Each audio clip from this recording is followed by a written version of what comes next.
You know when you start something you think is going to be simple and then it's just not. It just keeps going and going and going.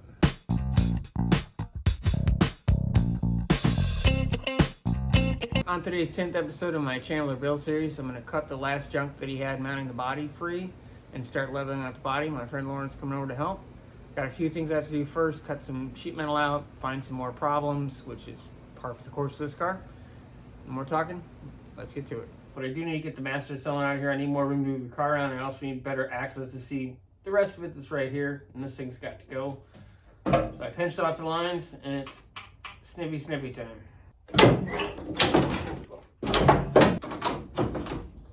It would help if I got the vacuum booster line off first. There we go. Oh, that's gross. I'll say the cliched line, so much more room for activities. This area of the Cherokee firewall is actually in much better shape than I thought it was. That's the booster location. That's where your steering shaft comes through. The frame, other than this piece of foam that goes in the interior, get out of there. The frame is actually in decent shape over here, which will help. I'm going to have to reposition this, likely pull it out a bit, clean it up, brace it. This is good shape. Now, I'm going to go ahead and clean up the area that was hidden behind those braces on the rockers. Then I will mark up the floor and cut the rest of the floor in the passenger area before moving on to the trunk stuff. Time to start cutting the floor now. You know when you start something you think is going to be simple and then it's just not. It just keeps going and going and going. Yeah. This is factory rear spring pocket on the driver's side. This area is pretty well rusted out, so I'm going to cut this sheet metal out. I'm putting a new cap in it when I put the new flooring in. I need some structure here, and I want to keep this bucket in here for strength as well.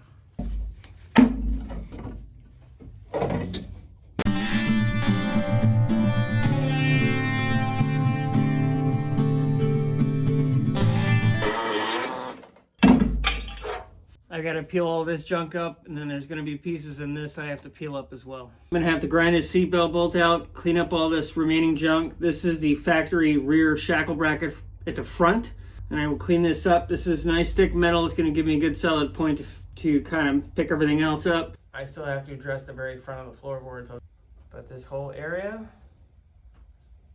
is consistent now.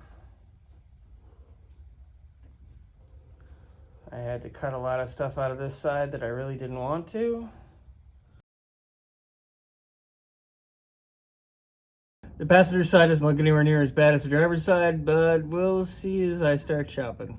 Hopefully it's good, or at least not as crappy. I already ran a grinder and cut this line. I'm gonna pull this piece of steel off, leave just the under bracing in. I'm not sure what I'm gonna do with this area yet. I'll end up cutting it up with a grinder and replacing it. The biggest thing right now is just to get the structural areas done. I'll get all the spot welds and all the refuse up with a grinder once I figure out what I'm going to do with this patch that's bad. On to the back.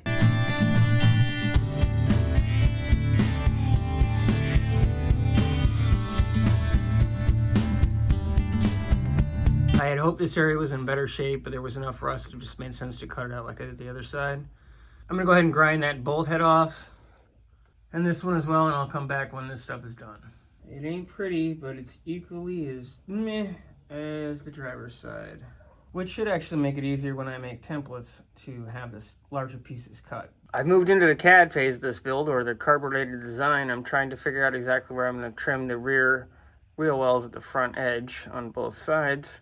I need them to be free of all the debris and junk, and I'm trying to make them as even as I can so it's easier to cut the materials to replace things. And they're kind of jacked up.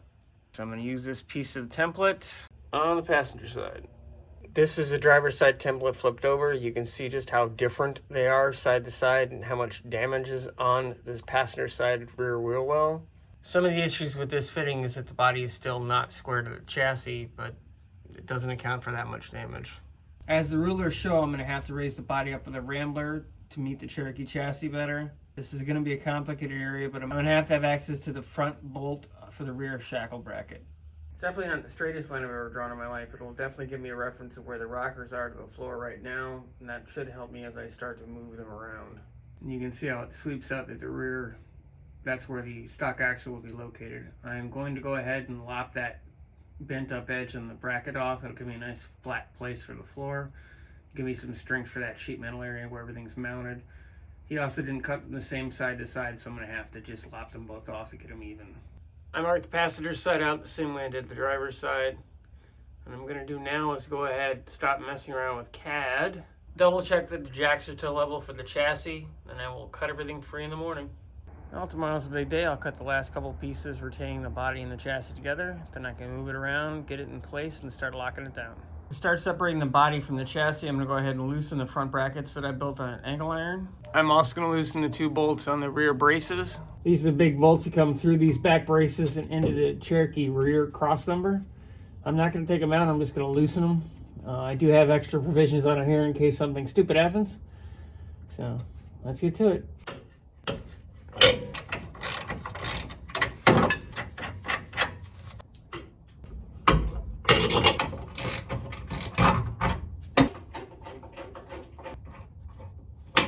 I'm going to zip these almost all the way off. Just going to call these the oh crap factor. I got what I hope is the last piece to help me level out the back end of the vehicle. It's a Daytona spreader bar crossbeam. And use it with a trans jack. So I'll pop it open and we'll get to it. This little contraption should allow me to adjust each side of the trunk so I can get it level, because this thing is at a rake towards the driver's side.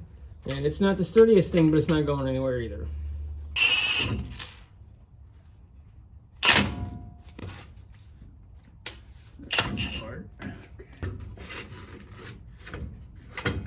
At least one of the feet are adjustable.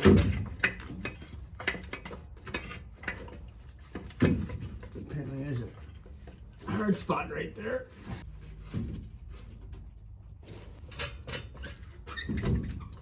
I'm definitely gonna have to fine tune this thing as I go along and level everything out, but I think it's gonna work pretty good.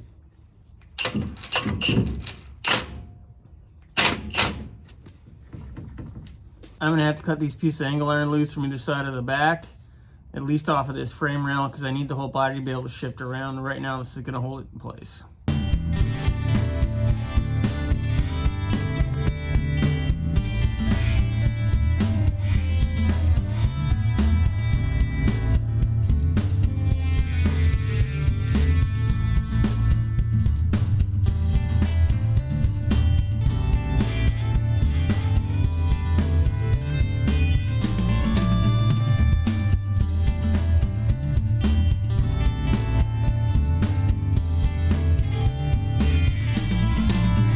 I've noticed I was chipping away at these pieces of angle iron in a strange manner. It's partially because of how they're shaped and the way they're braced, and especially over here. That shackle's basically right against the angle iron, and as you can see, it's pretty heavily cocked to one side because of it.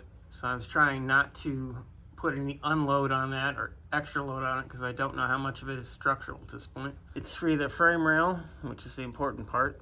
I would have loved to have cut these off better, but this will do for now. It'll allow me to move things around. Once I can get these braces out of here, I can do a better cleanup job on the frame rail that's remaining.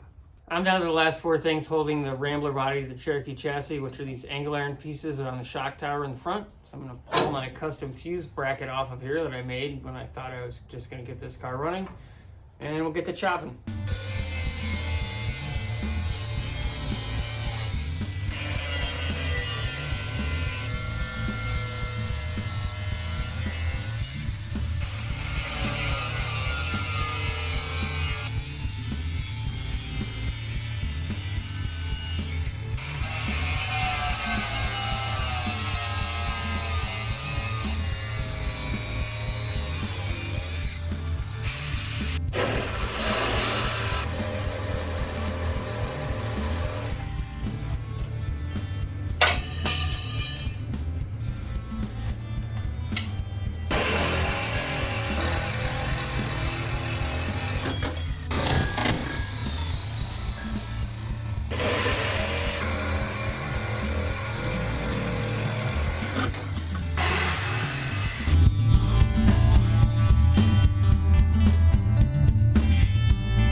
It's free. There's nothing holding this thing up but the braces I've made. All the stuff he had in here is gone. As you saw in the video, this little thing snapped off when I cut it, so yeah, he would have hurt himself at a minimum driving this thing. Well, my friend Lauren's here. I'm gonna get to measuring this thing, and then we'll get to trying to square it. Got this level set up with some plumb bobs, or washers and string plumb bobs.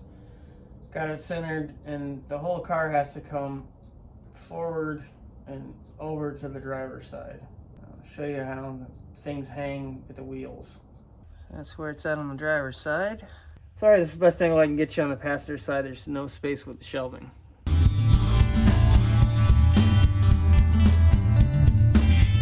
I'm gonna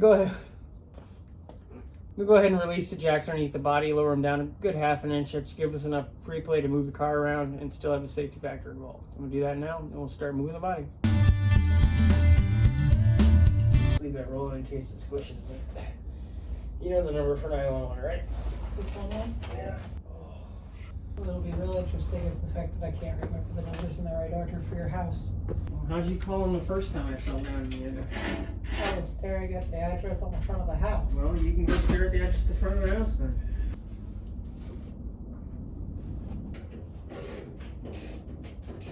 All the jacks are loose for the body. It's now supported just by the braces that we made, so far so good. Well, we're gonna go ahead and try to move the body over a little bit and start getting stuff squared. It'll be entertaining one way or the other.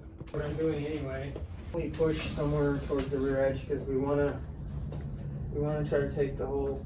We want to try to. I don't know if this makes any sense. We want to try to cam it over very slowly because it might not move at all. Let's move it. Okay, that's enough. It moved. I know. It definitely moved.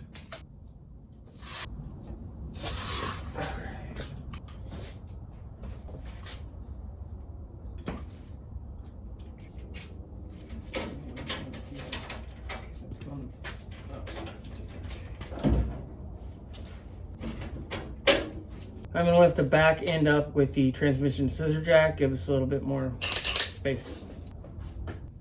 They're moving at all? Maybe. No. I need to watch this, I need you to watch the feet. I am. That moves. Don't put too much pressure on the back, I don't want to start peeling things up. So that one shot this way a little bit. Yeah, it's going because it's under pressure. Is that anything? It's just kind of sliding around. Oh, it's fine. It actually might find a center. So that one is gone towards the inside of the car. The other one hasn't moved yet. Because the whole car is the accent of this side of the car is lower. Anyway, I can't do too much. There you go. You're free. Look good. There's so much bonding on these.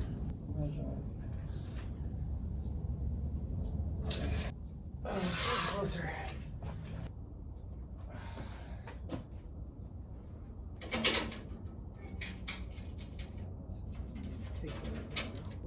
We're pretty close now. Okay. I'm gonna pull one more bolt out of the front. So that doesn't all fall. I just need it out of there.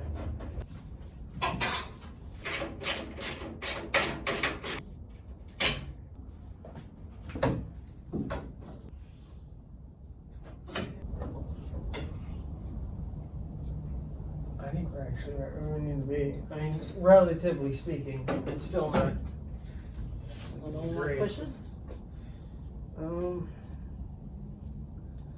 Let me check one or two more things. Door's still open. What's the bonus? Well, actually, doing that could just. I showed you this template earlier. You can see how badly it fit. Hopefully, it'll fit a little better now. It's another gauge to see where we're at. I think we're very, very close.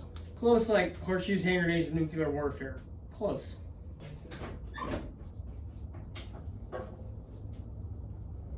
Better. It's never going to be right, but it's definitely not better. So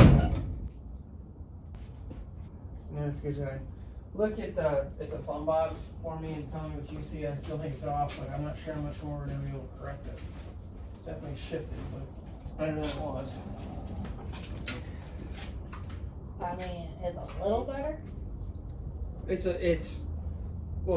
a half inch better back there. It's a quarter inch better up here, which is still don't know how far we're actually going to go, or be able to go, because it's so cockeyed.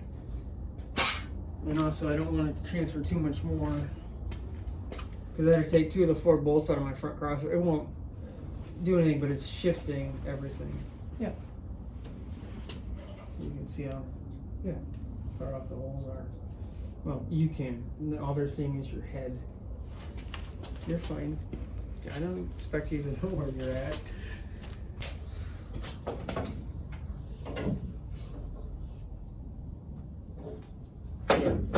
Nudge it, a little tiny nudge.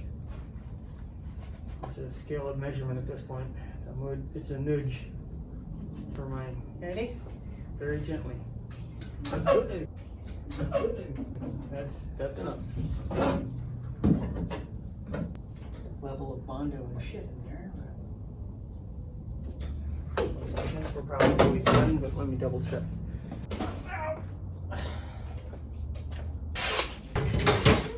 See rolling. It's very white and nerdy. Stop swinging. I'll take it. We're done. No, we should be good. I'm gonna as I lower that jack, just keep an eye on those feet, because it could, if we put weight down on it, it could go all crazy. So just keep an eye on those for me. Yep. And here we go.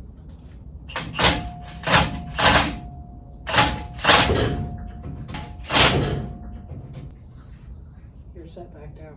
But did anything go real friendly movements? No. Woo! That's down.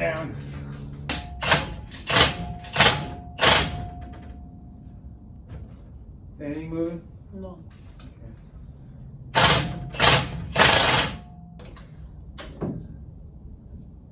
Oh, that's better. This is all still relatively speak. No, that's better.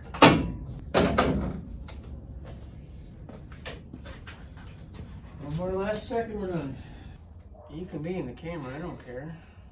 This is technically the part where I'd say what we've done, and you're out of here, and I'm going to keep fiddling with it. We've got it from being 1.5 inches out in the front down to a 1/2 inch out, which doesn't sound great, but it's 10,000 miles better than it was before. I'm not sure how much more tweaking we can do, because the whole body was stretching in the back. There's not a lot of structure back there. I have to level the vehicle in the rear. I've got to bring the back end up so that it meets better in the rockers, which I showed you guys in the earlier part of this video. I'm going to lock one corner of this down in the front, and that'll give me a pivot point. At least we're a heck of a lot better. I'm not going to be able to take it all out. It's too far out. I want to say hi. I talk with my hands. It's just going to be me raising the vehicle in the rear, so I'm going to go ahead and put the jacks back under the chassis rocker area so that at least it's stabilized. And then I'll start slowly picking it up, raising the jacks, picking it up, until I have it, I think, where I need it to be. I'm going to go ahead and stop right here. In the next episode, I'm going to level and raise the body up like I mentioned in the rear, which actually helps me level everything out. I get much better numbers, which I'll show you in the next video, and also find some more surprises. Like, share, and subscribe. Ring the bell. Let me know what you want to see. Appreciate all the new subscribers. Look forward to seeing all of you, or as many of you as possible, with the United Nationals. Thanks for watching. That's me.